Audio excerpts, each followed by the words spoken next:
Apakah ada perbedaan ketentuan dengan takdir? Takdir itu tak usah terlalu ribet jelimet antum mengkajinya.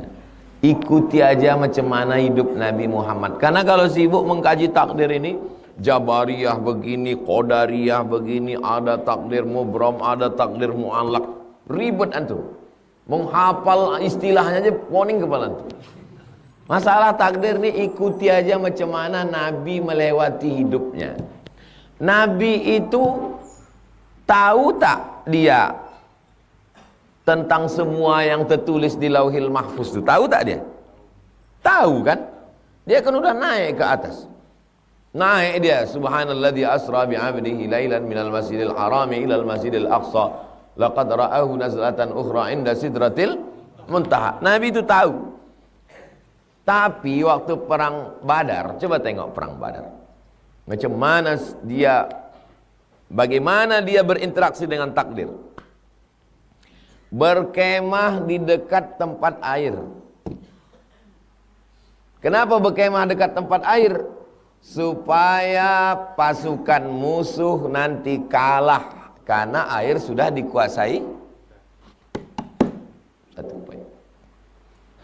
Pasukan berbaris disusun arah matahari terbit. Di mana matahari terbit? Sini. Di sini pasukan Nabi Muhammad. Baris di sini kata Nabi.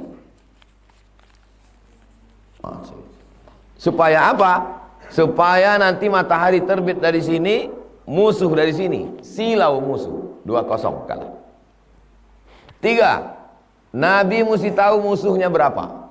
Supaya kita tahu kekuatan kita berapa musuh. Malam-malam datang tukang masak mengendap-endap mencuri air. Tangkap. Tanya, berapa pasukan kalian? Kata tukang masak, aku tak tahu. Aku bukan panglima perang, aku tukang masak ya. Nabi Siddiq amanah tabligh fatona. Berapa kambing kau masak? Berapa onta kau masak? Aku masak kambing sekian, onta sekian. Kalau begitu jumlah kambingnya, segitu jumlah ontanya, berarti sekian jumlah kalian. Tahu Nabi. 3-0. Nabi tahu berapa jumlah musuh. Nabi berkemah dekat air. Nabi berkemah tempat matahari terbit. Malam, besok mau perang hari Jumat, malam 17 Ramadan, Nabi berdoa tangan ke atas sampai jatuh sorban. Tak ada Nabi tidur-tiduran. Waktu ditanya Abu Bakar, ya Rasulullah, gimana strategi kita? Menang kita ini udah. Gak usah kalian latihan-latihan, gak usah latihan, menang aja kita ini dah.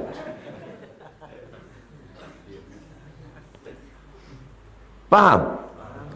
Takdir itu serahkan urusan Allah. Kita berstrategi. Apa yang mesti kita lakukan? Berstrategi. Aku mesti selesai semester 1, semester 2, semester 3, semester 4, semester 5, semester 6. Di semester 6 aku mesti sudah masuk judul. Semua materiku habis, semester 8 aku tak masuk kuliah lagi, tinggal nunggu wisuda. Di semester 8 ni aku sudah berpikir tentang tesis S2, aku mesti daftar S2. Begitu. Saya begitu sampai di Mesir udah main otak nih. Aku mesti S1. Saya tengok ada disertasi tebal. S2, tesis S2 orang Riau di Sudan. Nanti aku S2 ke Sudan. Pokoknya aku mesti selesai S1, S2, S3. Nanti aku bawa ijazah ni ke Brunei, ke Malaysia. Aku mesti jadi dosen. Berpikir begitu. Ini sekarang mengkaji masalah takdir sampai gitu gini segala macam, pas ditanya, apalah strategi kau masa depan? Serahkan pada Allah. Bukan begitu Nabi menjalani takdir. Kalau sudah disusun strategi sedemikian matang, kalah, baru berkata ini adalah takdir qadarullah. Memasang takdir ini simpel saja. Antum nampak anak gadis, tapi antum tak mau buat dosa.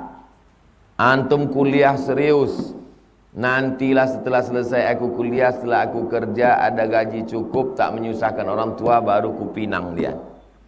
Dihilang sama orang tuanya, Pak, aku tak mau buat dosa, Pak. Nanti setelah aku kerja, aku datang meminang anak bapak ini. Satur strateginya semua. Ternyata setelah kerja, cincin udah cukup, biaya udah cukup. Begitu datang di situ, rupanya bapak sudah ngasih ke orang lain. Qadarullah. Terus bagaimana sikap kita kepada Allah? Berarti Allah sudah menyiapkan perempuan yang lebih baik daripada itu. Hubungan kita dengan Allah ini cuma dua. Pertama, ridha. Kedua, husnuz. Itu cuma husnuz. Dulu Ustaz planning S1, aku mesti S1. Selesai S1 tahun 2098 berangkat ke Mesir. Tahun 2000 pergi haji, naik kapal laut. Sampai di Makkah berjumpa sama semua mahasiswa-mahasiswa. Otak ini mencari info S2. Yang mau dicari ini gratis dan bisa haji. Karena haji nanti sambil kerja dapat duit. Kau dari mana? Aku dari India. Cemana di India? India murah. Daging lembu, sapi, daging kerbau murah. Cocok nih India. Dan bahasa Inggris lancar. Everything tutorial. I tell you. Kelebihan India, biaya hidup murah, bahasa Inggris lancar, dan bisa bahasa Urdu. Kya hal hai? Tiket. Tapi tiket mahal kalau pergi haji. Ini untungnya, ini ruginya. Kau dari mana? Aku dari Sudan. Sudan murah naik kapal. Biaya hidup tak terlalu tinggi. Tapi cuacanya dua, panas dan panas sekali. Oh, positif, catat. Sudan ini kelebihan, ini kekurangan. Kau dari mana? Aku dari Irak, man. Kumpul semua kawan-kawan semua. Dari Irak, iya. Ada yang gratis sana. Universitas Saddam Hussein, gratis. Haji bisa tiap tahun. Haji tiap tahun, naik bis, murah. Mantap. Murah, naik bis, bisa haji tiap tahun. Bagus. Kalau gitu nanti tahun 2002 aku akan ke Baghdad. S1 Al-Azhar Kairo, S2 Baghdad, Universitas Saddam Hussein.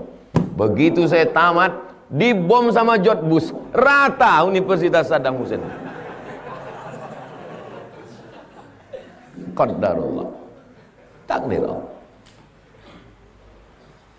Pikir otak ini, cemana supaya kuliah tak minta duit. Begitu memahami takdir itu. Yang penting aku mesti punya 3 ijazah. S1, S2, S3. Nanti 3 ijazah ini akan kubawa ke Brunei Darussalam, ke Malaysia. Aku mau jadi dosen di sana. Pasang di dinding kamar tuh tulis S1, S2, S3. Saya dulu waktu sekolah di Air Molek, cari nanti kawan saya yang sekelas sama satu tempat duduk. Buku-buku saya itu saya tulis Profesor Abdul Somad. Kata kawan saya sebangku tuh, Mat, ku minta sama kau, janganlah kau tulis lagi. Jangan kau tulis lagi. Kenapa? Saya bilang, aku takut kau gilo. Tak gila saya. Sehat saya sampai sekarang. Nanti pergi ke Air Molek, cari Madrasah Aliyah Nurul Falah. Mana asrama Ustaz Somad, cari mana kawan Ustaz sekelas yang sebangku dulu. Betul Ustaz itu menulis bukunya Profesor Abdul Somad. Tercapai? Alhamdulillah. Tak tercapai? Apakah tercapai yang macam Ustaz cita-citakan? Tidak. S1 dulu, S2 dulu, disuruh mak pulang. Habis itu baru pergi pula S3. Sempat dulu masuk ke suku Talang Mamak, ke suku Akit, ke Bagan Benio. Ternyata rencana Allah jauh lebih indah. Coba kalau dulu macam rencana saya, S1, S2, S3, dosen. Cumanalah hidup saya sekarang? Rumah, kampus, rumah, kampus, rumah, kampus, mati. Rencana Allah jauh lebih indah. Sekarang 6 bulan sekali saya kuliah umum.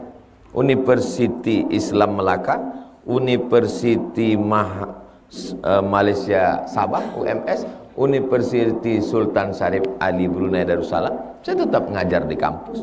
Tapi saya bisa masuk ke dalam bagan beniau, bisa buat pondok pesantren dengan Ustadz Alnop, masuk ke suku Talang Mama, buat pondok lagi di Seberida. Lebih berwarna, lebih indah. Bisa tabligh akbar, bisa ke musola, bisa ke masjid, bisa endorse calon gubernur.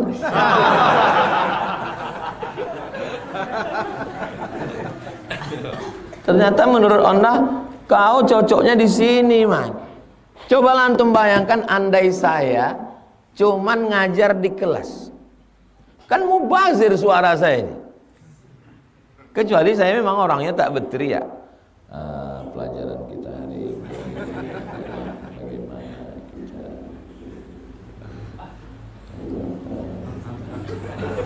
Nah, itu memang cocok di kelas. Kira-kira yang indah itu rencana saya atau rencana Allah? Rencana Allah jauh lebih indah. Tapi kita mesti punya rencana. Jangan nanti pas ditanya, apalah rencana kau? Rencana Allah jauh lebih indah. Kau buat dulu proposal kau. Baru nanti Allah juga punya rencana punya kau. Ketika tak sesuai rencana kau ini, ada rencana Allah yang jauh lebih indah. Itulah memahami takdir. Saya tak mau kalian sibuk menghafal ayat takdir, hadis takdir mubram, takdir muallaq, takdir. Paham aja tentang masalah takdir ini, beli kitab 50 Aqidah Ahlus Sunnah wal Jamaah Kiai Idrus Ramli. Ada contoh. Kirim ke grup. Di situ lengkap semua udah. Antum pahamnya, menjalani takdir, jalani macam Nabi Muhammad SAW. Buat program, buat planning, tercapai, alhamdulillah. Tak tercapai, qadarullah. Hubungan kita dengan Allah dua. Pertama ridha, kedua husnuz